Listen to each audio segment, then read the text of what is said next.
తాకట్లో ఉన్న మీ బంగారాన్ని విడిపించి ఆ రోజు ఆన్లైన్ రేటుకి కొంటాం. Sharma gold company. అందరికీ నమస్కారం. నా పేరు మాధురి. మీరు చూస్తున్నది సుమన్ టీవీ నెట్వర్క్. మనలో ప్రతి ఒక్కరికి కూడా సొంతింటి కళ ఉంటుంది కదండి. మరి ఆ సొంతింటి కళ నెరవేర్చుకోవాలంటే ఎలాంటి పరిహార మార్గాలు మనం పాటిస్తే మన సొంతింటి కళ నెరవేరుతుంది? ఇలాంటి ఆసక్తికరమైన విషయాల గురించి మనకు తెలియజేయడానికి ప్రముఖ జ్యోతిష్య పండితులు బ్రహ్మశ్రీ నందిబట్ల శ్రీహరి శర్మ గురువు గారు. నమస్కారం గురువు గారు. వాగర్థావివ సంపృక్తౌ వాగర్థ ప్రతిపత్తయే జగతః పితరౌ వందే పార్వతీ పరమేశ్వరౌ ఆదిత్యాయ చ సోమాయ మంగళాయ బుధాయ చ గురు శుక్ర శనిభ్యశ్చ రాహవే కేతవే నమః. శృంగేరి జగద్గురు పీఠాధిపతులకి కంచి పీఠాధిపతులకి నమస్కారములు తెలియజేసుకుంటూ కార్యక్రమాన్ని ప్రారంభిద్దాం. గురుగారు, ప్రతి ఒక్కరికి కూడా సొంతింటి కళ నెరవేర్చుకోవాలన్న ఆశ తపన అందరికీ ఉంటుందండి. ఏళ్ళు గడుస్తున్నా కొంతమందికి ఏంటంటే అది కలగానే మిగిలిపోతూ ఉంటుంది. కొంతమంది ఏంటంటే వాళ్ళ భూములు ఏదైతే ఉన్నాయో అవి కబ్జాకి గురవుతూ ఉంటాయి. వాటిని న్యాయబద్ధంగా మన దగ్గరికి రప్పించుకోవాలంటే అసలు ఎలాంటి పరిష్కార మార్గాలు ఉన్నాయంటారు శాస్త్రంలో? ప్రధానంగా మీరు అన్నటువంటిది, ఇప్పుడు భారతదేశం స్వాతంత్రం వచ్చి ఇన్ని సంవత్సరాలు గడుస్తున్నా ఇప్పటి వరకు కూడా తమ సొంతింటి కళ అనేటువంటిది కలగానే చాలామందికి ఉంది.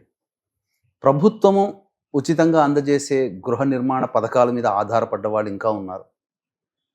అయినప్పటికీ కూడా వాళ్ళకి సరైన న్యాయం దొరకట్లేదు. ఆ కళ మీరు అన్నట్టుగా కలగానే మిగిలిపోయింది. ఇంకొంతమంది వాళ్ళ ఆస్తిపాస్తులు వేరే వాళ్ళు కబ్జా చేసేస్తుంటారు.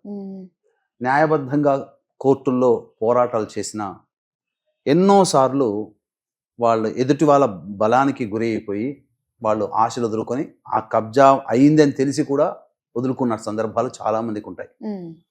అలాగే వాళ్ళ ఇంట్లో ఏదైనా శుభకార్యానికి అవసరమయ్యో లేకపోతే ఇతరత్ర ఏ సంబంధించినటువంటి అవసరానికైనా వాళ్ళ ఉన్నటువంటి స్థలాన్ని కానీ ఇంటిని కానీ అమ్మదలుచుకున్నప్పుడు వాళ్ళకు అనుకున్నటువంటి రేటు రాకుండా ఇబ్బంది పడుతున్నటువంటి వాళ్ళు, బాధపడుతున్న వాళ్ళు చాలామంది ఉంటారు.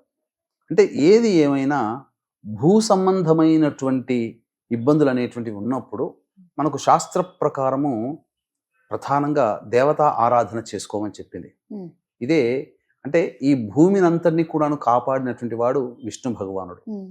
కాబట్టి ఆ విష్ణు భగవానుడి 3వ అవతారమైనటువంటి వరాహస్వామి జయంతి రోజున ఎవరైతే వరాహస్వామిని శాస్త్రబద్ధముగా ఆరాధన చేస్తారో తప్పకుండా వాళ్ళకి ఆ వరాహస్వామి అనుగ్రహంతో వాళ్ళకి భూ సంబంధమైనటువంటి హక్కులు కానీ న్యాయబద్ధంగా రావాల్సినవి వస్తాయి. వాళ్ళ కళ నెరవేరుతుంది.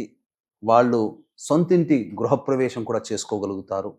అన్ని విధాలుగా ఆనందదాయకంగా జీవించగలుగుతారు. గృహమే కదా స్వర్గసీమ అని అన్నారు మన వాళ్ళు.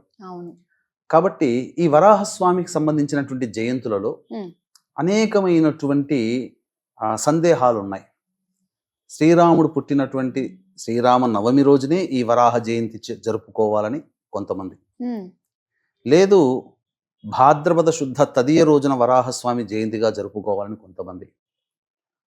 కొంతమంది బహుళం చైత్రపక్షము ఈ సంబంధించినటువంటి చైత్ర శుక్లపక్షంలో నవమి కదా, చైత్రమాసం కృష్ణపక్షంలో నవమి తిథి రోజున జరుపుకోవాలని కొంతమంది. ఏది ఏమైనప్పటికీ కూడాను శాస్త్ర గ్రంథాలు చెప్తున్నటువంటి ప్రకారము చైత్రమాసము కృష్ణపక్షము నవమి తిథి రోజున ఈ సంబంధించినటువంటి వరాహ జయంతిగా జరుపుకోమని శాస్త్ర ప్రకారం చెప్పబడింది. ఈ వరాహ జయంతి ఎప్పుడు వచ్చింది? ఈ యొక్క ఏప్రిల్ నెల 22వ తారీఖు రోజున వచ్చింది. ఇంకా అద్భుతమైనటువంటి విషయం ఏంటంటే ఈ వరాహ జయంతి రోజునే విష్ణు సంబంధమైనటువంటి నక్షత్రం శ్రవణ నక్షత్రం కూడా ఉంది. అంటే సంపూర్ణముగా విష్ణు సంబంధమైనటువంటి అవతారానికి ఉండవలసినటువంటి లక్షణాలన్నీ కూడా అందులో ఉన్నాయి. విష్ణు అనుగ్రహం కలిగిందంటే ఎందుకు? హిరణ్యాక్షుడు హిరణ్యకశిపుల వధ జరిపినటువంటి వాడు ఈ యొక్క విష్ణు భగవానుడు. తమ్ముడైనటువంటి హిరణ్యాక్షుణ్ణి వరాహ రూపం అవతారం. ఎందుకంటే హిరణ్యాక్షుడు ఈ భూమిని అంతటిని చాపకి లాగా చుట్టేసేసి పాతాళ లోకాన్ని తీసుకుపోయాడు. వరాహ అవతారం ఎత్తినటువంటి ఈ విష్ణు భగవానుల వారు తన యొక్క వరాహం అంటే ఈ కోరలు ఉంటాయి కదా, దాన్ని ఆ అంతటిని కూడాను భూమి లోపల దాకా పెట్టి చీల్చి ఆ భూమిని తన మూతి మీద నిలబెట్టినటువంటి వ్యక్తి. ఉమ్, అందుకే వరాహస్వామి యొక్క చిత్రపటం వచ్చినప్పుడు ఆ స్వామి కోరల మీద ఈ భూమండలం ఉంటుంది. ఉమ్, కాబట్టి ఈ భూమండలము అనేటువంటిది వరాహస్వామి మనకు అందించినటువంటిది. ఉమ్, అందుకనే మీరు గమనించుకుంటే ఈ తిరుపతికి వెళుతుంటుంటారు కదా, ఉమ్. ఆ తిరుపతి వెంకన్న స్వామి ఉండడానికి అవకాశం ఇచ్చింది ఈ వరాహస్వామి. ఉహుం. ఆ 7 కొండలు ఉంటాయి కదా, అవునండి. తిరుమల కొండ మీద ఉన్నప్పుడు ఉమ్, ఆ వరాహస్వామి అక్కడ ఉంటే ఉమ్, నేను ఇక్కడ కలియుగం అర్చామూర్తిగా వెలవబోతున్నాను, కాబట్టి నాకు ఇక్కడ ఈ కొండ నాకు చాలా నచ్చింది, ఇక్కడ ఉండడానికి అవకాశం ఇస్తావా అని అంటే ఉమ్. వరాహస్వామి ఒక ఆజ్ఞ తీసుకున్నాడు వెంకటేశ్వర శ్రీనివాసుడి దగ్గర నుంచి. ఉమ్, నువ్వు ఎలాగో వెలుస్తావు, దేవతామూర్తివి, మరి నిన్ను చూడడానికి వచ్చినటువంటి భక్తులందరూ మొట్టమొదట నన్ను చూసిన తర్వాతనే నిన్ను చూసేటట్టుగా నువ్వు అంగీకరిస్తే ఉమ్. నేను ఇక్కడ నిన్ను ఉండడానికి అంగీకరిస్తాను అని చెప్తాడు. అందుకనే చక్రతీర్థం పక్కన భూవరాహస్వామి ఆలయం ఉంటుంది. ఓ. చాలా మంది ఈ తిరుపతికి వెళ్ళినటువంటి వాళ్ళు చేసే తప్పిదం ఏంటంటే 300 టికెట్ కొనుక్కుంటారు, ఉమ్, దర్శనానికి సమయం ఉంటుంది, ఆ సమయానికి ఆ ఉత్సాహంతో దర్శించుకోవాలనే తపనతో ఈ నియమాన్ని పక్కకు పెట్టి తెలిసిన వాళ్ళు ఉమ్. తెలియని వాళ్ళు చాలా మంది డైరెక్ట్ గా వెళ్ళి స్వామిని దర్శించుకుంటారు. అవును. అలా దర్శించుకుంటే ఫలితం రాదమ్మా. ఓహో. అందుకనే భూవరాహ స్వామిని మొట్టమొదటి దర్శనం చేసుకోవాలి. కొండెక్కగానే చక్రతీర్థం దగ్గర స్నానం ఆచరించడం, లేదా కాళ్ళు చేతులు కడుక్కొని ఆ విధంగా, లేదా నీళ్లు నెత్తి మీద జల్లుకొని మొట్టమొదటి స్వామి వారి దగ్గరికి వెళ్ళి నమస్కారం చేసుకొని, నేను స్వామిని దర్శించుకోవడానికి వచ్చాను, నాకు అనుజ్ఞ ఇవ్వు వరాహస్వామి అని చెప్పి దండం పెట్టి అప్పుడు స్వామిని దర్శనం చేసుకోవాలి. ఇది చాలా మంది నిజంగా ఇలా చేయట్లేదండి. ఇది విధానం, ఇది చరిత్ర, ఆహా. ఇది ఆయన ఇచ్చిన వరం. ఓకే. అందుకనే అలా చేస్తేనే వెంకటేశ్వర స్వామి దర్శించుకున్న పుణ్యఫలం దక్కుతుంది. ఓ. ఇది చేసుకోవాలమ్మా. ఉమ్, మనకు ఈ సంబంధించినటువంటి వరాహస్వామికి సంబంధించినటువంటి దేవతా అంశ ఉన్నటువంటి క్షేత్రాలు 2 ఉన్నాయి. ఉమ్, ఒకటి తిరుపతిలో ఉన్నటువంటి భూవరాహస్వామి, 2 సింహాచల క్షేత్రంలో వెలిసినటువంటి అప్పన్న స్వామి. ఓహో. కాబట్టి వరాహ జయంతి 22వ తారీఖు అయింది. ఉమ్. కావున ఆ రోజున కొన్ని నియమాలు అనేటువంటివి పాటించుకోవాలమ్మా. అవి ఎలాంటి నియమాలు గురుగారు? ఏం చేయాలంటారు? ఏం చేయాలి? ఈ స్వామిని మనము కొంత కలశంలో ఆవాహన చేసుకొని ఒక మంత్రం ఉంటుంది, ఆ మంత్రం కూడా తెలియచేస్తాను. ఉమ్. ఆ మంత్రాన్ని 10,000 సార్లు ఆ రోజు కానీ, లేదా ఆ రోజున 1008 సార్లు కానీ చేస్తే చాలా విశేషం. ఉమ్. 12:38 వరకు మాత్రమే శ్రవణ నక్షత్రం ఉన్నట్టుంది, కాబట్టి ఉదయాన్నే చేయాలి. ఉమ్. ఉదయాన్నే కాలకృత్యాదులు తీర్చుకొని చక్కగా ఒక విష్ణు పటం లేదా వరాహస్వామి చిత్రపటం దొరికితే చాలా విశేషం. దొరకకపోతే విష్ణు విష్ణు పటం పటం ఏదన్నా. పెట్టుకొని పూలమాల వేసిన తర్వాత అప్పుడు ఒక కలశం, ఆ రాగి కలశం, ఆ రాగి కలశంలో అష్టగంధాలు ఉమ్. వేసి మంచినీరు వేసి, తదనంతరం ఈ సంబంధించినటువంటి పంచపల్లవాళ్ళు మేడి, మర్రి, జువ్వి, మోదుగా, రావి, ఓహో. ఈ 5 సంబంధించినటువంటి చిగుళ్ళు ఆ విధంగా ఆకులు పెట్టి కలశంలో దాని మీద కొబ్బరికాయ పెట్టడం. ఉమ్. ఇవేవీ లేకపోతే ఉమ్. కనీసము మామిడి ఆకులైనా పెట్టి మధ్యలో కొబ్బరికాయ. తులసి పెట్టైన తులసి సంబంధించిన పత్రాలు కూడా పెట్టి ఓ. కలశం పెట్టి, అప్పుడు కలశం మీద జాకెట్ పెట్టి ఆ యొక్క మొట్టమొదటి గణపతి స్వామిని ఆరాధన చేసి సంకల్పం చెప్పుకొని గృహప్రవేశం చేసుకోవాలనే ఉద్దేశము, నూతన గృహం కావాలను, ఉన్న ఇల్లు అమ్ముకోదలుచుకున్న మంచి రేటు రావాలను, లేకపోతే కబ్జా అయినటువంటిది మనకు రావాలను సంకల్పం పెట్టుకోవాలి. ఉమ్. సంకల్పం పెట్టుకొని గణపతి పూజ అవన్నీ చేసిన తర్వాత తదనంతరం అప్పుడు ఆ కలశంలోకి భూదేవిని, వరాహస్వామిని, విష్ణుమూర్తిని, లక్ష్మీదేవిని ఆవాహన చేయాలి. ఉమ్. నవగ్రహాల్లో ప్రధానంగా విశేషంగా కుజుడిని కూడా ఆవాహన చేయాలి. ఉహు. చేసిన తర్వాత అప్పుడు సంబంధించినటువంటి వరాహస్వామి అష్టోత్తరం ఉంటుంది, కలశంలో అష్టోత్తర పూజ చేయాలి. ఉమ్. తదనంతరం ఇప్పుడు చెప్పబోయేటువంటి మంత్రాన్ని 10,000 సార్లు కానీ, లేదా 1008 సార్లు ప్రారంభం చేసి ఆ దరిమిల 41 రోజుల పాటు విడవకుండా ప్రతిరోజు దీక్షగా ఈ సంబంధించినటువంటి మూల మంత్రాన్ని 1008 సార్లు ప్రతిరోజు చేయాలి. ఉహు.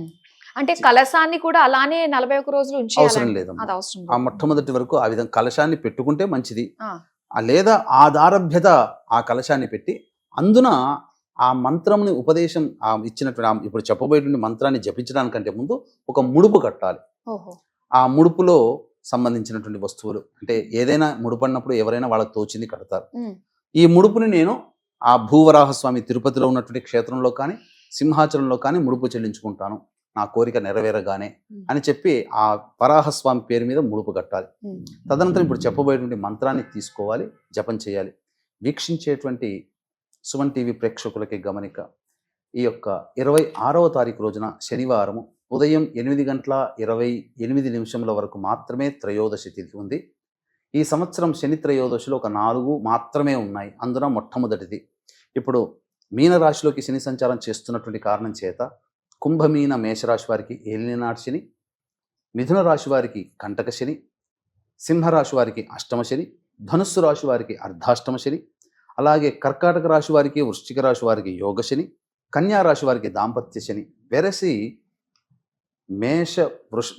మేష మిథున కర్కాటక సింహ కన్య వృశ్చిక ధనస్సు కుంభ మీన రాశుల్లో జన్మించినటువంటి వారికి ఈ శనిదోష ప్రభావం ఉంది. కావున తెల్లవారుజామున 5 గంటలకి ఈ యొక్క కార్యక్రమం ఈ యొక్క రాశిలో జన్మించినటువంటి వారికి శనిదోష నివారణార్థమై శనీశ్వర హోమము, అఘోర పాశుపత మంత్ర హోమంతో పాటు వివాహం కాని అబ్బాయిలకి అమ్మాయిలకి సంబంధించినటువంటి హోమాది కార్యక్రమాలు మరియు అనారోగ్య సమస్యల నివారణకి సంబంధించినటువంటి హోమాలు అనేటువంటివి చేయించడం జరుగుతుంది. అవకాశం ఉన్న వాళ్ళు ఈ కార్యక్రమ తదనంతరం కాంటాక్ట్ చేసి మీ గోత్రనామాలు నమోదు చేసుకోవచ్చు.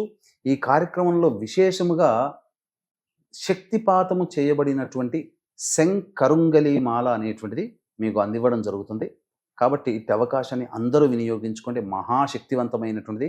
కాలసర్పదోషాలు, తరతరాల సంబంధించినటువంటి తరాల నుంచి వస్తున్నటువంటి దోషాలు అవన్నీ కూడా తొలగిపోతాయి. ముఖ్యంగా వాహనాన్ని నడిపేటప్పుడు మీకు ఆకస్మిక ప్రమాదాలు, గండాలు కలగకుండా ఆ మాల ధరించిన వ్యక్తిని రక్షిస్తుంది అని చెప్పవచ్చు. ఇక ఆ మూలమంత్రం ఏంటంటేనమ్మా, అందరూ ఈ యొక్క మూలమంత్రాన్ని చక్కగా వినండి, రాసుకోండి. ప్రతిరోజు కూడా మీరు జపం చేయండి చెప్పినటువంటి విధంగా. ఓం శ్రీం భూవరాహాయ ధరణి ఉద్ధారకాయ నమః. ఓం శ్రీం భూవరాహాయ ధరణి ఉద్ధారకాయ నమః. ఓం శ్రీం భూవరాహాయ ధరణి ఉద్ధారకాయ నమః. ఈ నామాన్ని 1000 సార్లు జపం చేసి ఈ విధంగా 41 రోజులు కనుక చేయొచ్చు. వరాహ జయంతి రోజున 10,000 సార్లు చేస్తే ఆ మంత్రసిద్ధి లభిస్తుంది. అందరూ కూడా చేయొచ్చు. దీనికి కులమత భేదం అంటూ ఏమీ లేదు. ఇది సామాన్యమైనటువంటి నామము అయినా కానీ అమోఘంగా, అంటే మంత్రదీక్ష తీసుకోగలిగే నామము కాదు ఇది. అందరూ చేయదగినటువంటి నామము. కాబట్టి అందరూ సామాన్యం అంటే ఏదో పనికిరానిదని కాదమ్మా. సామాన్యం అంటే నేను చెప్పే ఉద్దేశంలో కొన్ని ఉపాసనా మంత్రాలు గురువు దగ్గరనే తీసుకోవాలి. ఇది అందరూ చేయగలిగినటువంటి నామము అనే ఉద్దేశంతో చెప్పాను. కాబట్టి చక్కగా అందరూ దీన్ని పాటించి సత్ఫలితాలు పొందండి. ఈ యొక్క నామాన్ని జపించి ఎంతో మంది పూర్వకాలంలో తమ యొక్క గృహము అనేటువంటి కోరికను నెరవేర్చుకున్న వాళ్ళు ఉన్నారు. కాబట్టి మీరు కూడా ఈ యొక్క చక్కటి నియమాన్ని సశాస్త్రీయముగా పాటించండి. విశ్వాసం ఉంచి నమ్మకంతో చేయండి. మీ కోరిక నెరవేరుతుంది. నెరవేరగానే తిరుపతిలో ఉన్నటువంటి భూవరాహ స్వామికి కానీ, సింహాచలంలో వెలిసినటువంటి వెంకట అప్పన్న స్వామికి కానీ మీ ముడుపుని చెల్లించుకోండి. తప్పకుండా మీకు మంచి జరుగుతుంది. మీ మంచి జరిగితే నాకు చాలా సంతోషము. అవకాశం ఉంటే 26వ తారీఖు రోజున ఈ చెప్పినటువంటి రాశుల్లో జన్మించినటువంటి వారికి గోత్రనామాదులతో జరిగే శనిదోష నివారణ పూజల హోమాల్లో పాల్గొనే ప్రయత్నం చేయండి. ఇంకా మీకు మంచి జరుగుతుందని చెప్పవచ్చు. చాలా సంతోషం గురుగారు. అంటే ప్రతి ఒక్కరికి కూడా సొంతింటి కళ నెరవేర్చుకోవడానికి తాపత్రయపడుతూ ఉంటారు. దానికి 41 రోజుల దీక్షగా ఈ రోజు వరాహ జయంతి రోజు కనుక ప్రారంభించినట్లయితే ప్రతి ఒక్కరి సమస్య తీరుతుందని చాలా చక్కగా మాకు తెలియజేసినందుకు ధన్యవాదాలు. సర్వం శ్రీ ఉమామహేశ్వర పరబ్రహ్మార్పణమస్తు.